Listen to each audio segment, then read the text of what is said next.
Alright, this question asks us how many CPUs are in your computer. And to find out, we need to use either multiprocessing module or OS module. First, I'm going to try multiprocessing. So import multiprocessing, and then from that module, I'm going to use an attribute called CPU underscore count.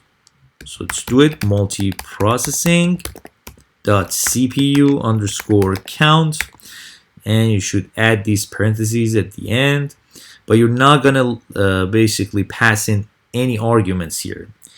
You can store this object in a variable called a, and you can print that variable a, and here we go, and there you go. There are 4 CPUs in this computer that you are watching.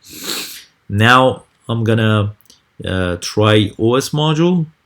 So we'll do basically the same thing. Import OS, and then again inside this OS module there's a attribute by the same name, CPU dot basic CPU underscore count, again parentheses, and you're not gonna pass in any arguments here. You can again store this object in a variable called, for instance, a, and then print the a variable, and there you go. Again, there are 4 CPUs.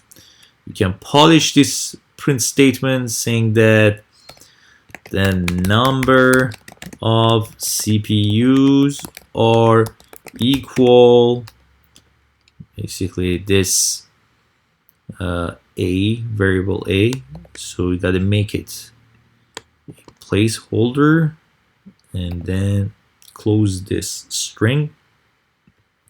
Now we format it and clear this up, and then if you run it, you can see that the number of CPUs are equal 4. So that's all about this tutorial. Hope you enjoyed it. I'll see you in the next one.